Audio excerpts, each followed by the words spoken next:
Survivor Türkiye Yunanistan'da Ada Konseyi'nde birlikteyiz.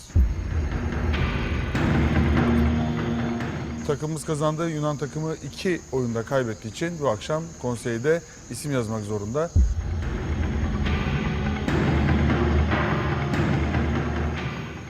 Biraz sonra Sakis Yunan takımıyla konuşacak.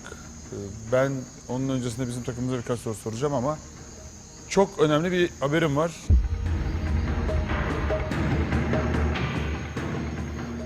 Bu Yunan takımıyla alakalı. Ve o haberi de birazdan Sakis verecek. Yunan takımıyla ilgili önemli bir gelişme bu.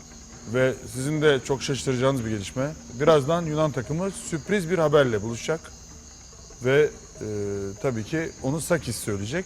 Onun öncesinde takımımıza hemen dönüyorum ve Yusuf'a sormak istiyorum. Yusuf, kazanılan 2 oyun var. Takımın saha içindeki performansı belli. Genel takım içinde gruplaşma halen var mı galibiyetlere rağmen? Yoksa her şey tatlıya bağlandı mı? Hepimiz burada ayrı karakterleriz. Hepimizin fikri var. Adada bazı sorunlar yaşıyoruz, evet. Benim gördüğümce karşı taraftan farkımız. Bunu asla oyun alanına yansıtmıyoruz. Bu yüzden de dokunulmazlıklarda başarılıyız. Son 2 oyunda da bunu yaptık, başardık. Her zaman böyle sorunlar olacaktır. Ama çok büyük sorunlar yaşamıyoruz şimdilik. Ufak tefek bölünmeler var, evet. Umarım bunlar son bulacaktır aramızda. Peki yani şöyle sorsak, kim kiminle yakın, kim kiminle uzak? Adada fikir ayrılıkları var. Şahsi olarak bu takımda sadece Bora'yla problemim var. Açık konuşmak gerekirse hakkımda yapmadığım bir şey söylendi Bora tarafından. Ve böyle bir şey yapmamıştım. Yapmadığım bir şey yüzünden de iftiraya uğramak biraz zoruma gitti açıkçası. Bu konuda tartıştık. Orada kapandı. Aramızda bir soğukluk var, evet. Bilmiyorum yani bunun sonucu nereye varır. Ama birbirimize beyaz bayrak sallamamız gerekiyor diye düşünüyorum açıkçası. Bora, sen bu konuda bir şey söylemek istiyor musun?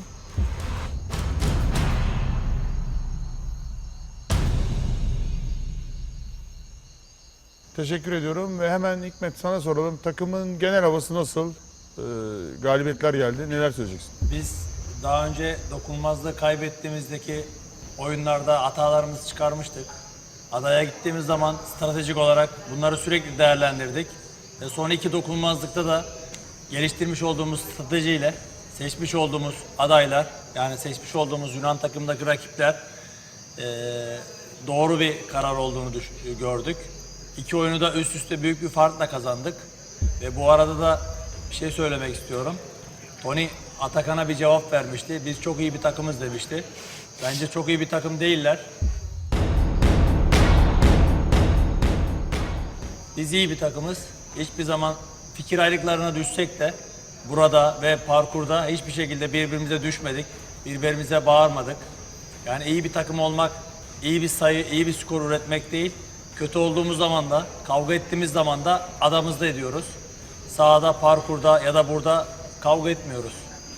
İyi bir takım olmak, sürekli skor almak değil, birbirimizle toplumun içinde de iyi geçinmektir. Teşekkür ediyorum. Şimdi Sakis'e sözü vereceğim ama onun öncesinde seyircilerimize kısa bir duyuru yapmam lazım. Bundan sizin haberiniz yok ama seyircilerimizin haberi var. Survivor'da altyazılardan şikayet eden seyircilerimiz için bu hafta sonu Yunan yarışmacıların röportajlarını seslendirme yaparak verdik. Bu konuda yorumlarınızı merak ediyoruz ve şu anda benim Instagram'ımda bir oylama var.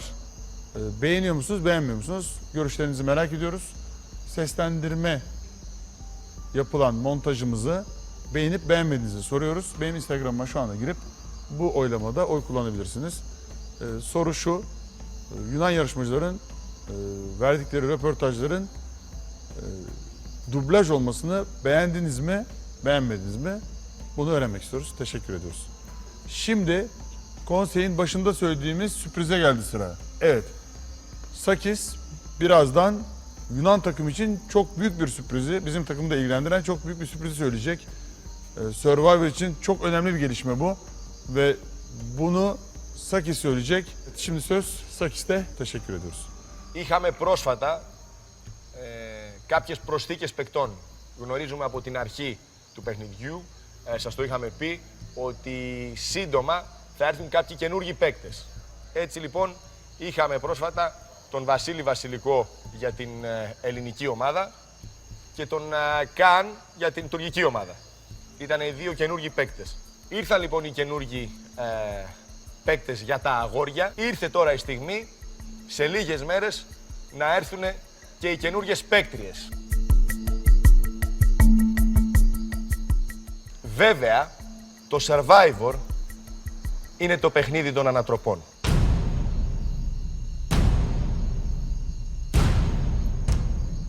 Γι' αυτό,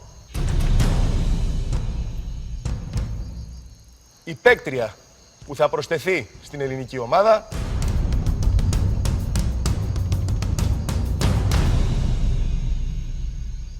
είναι η Κατερίνα Δαλάκα. Τι λες τώρα. Τι λες. Αλήθεια.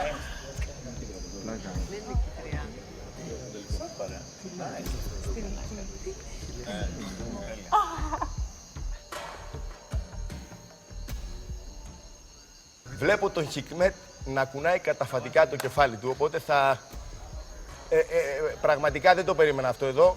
Θα πάω απευθείας στον Χικμέτ. Χικμέτ,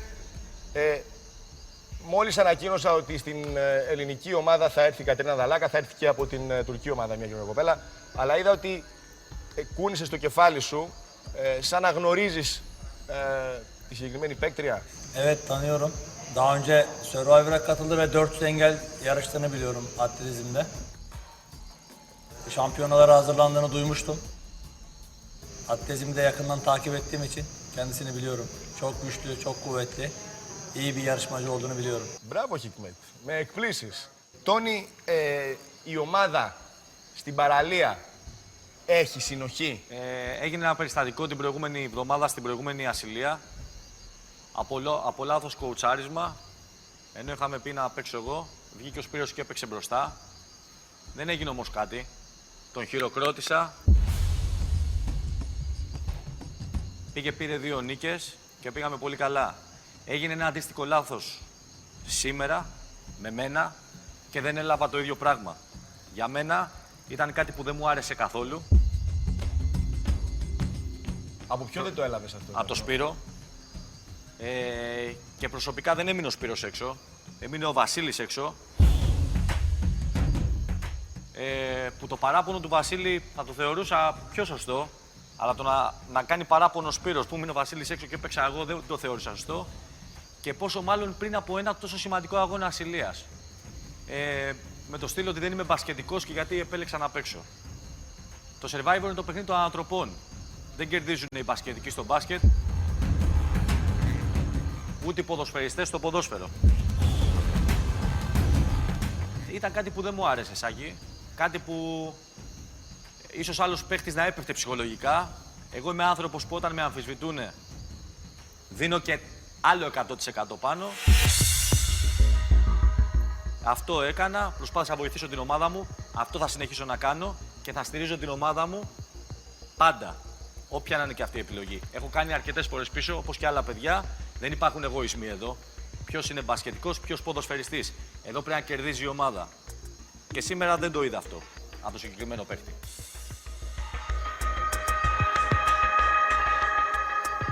Σπύρο.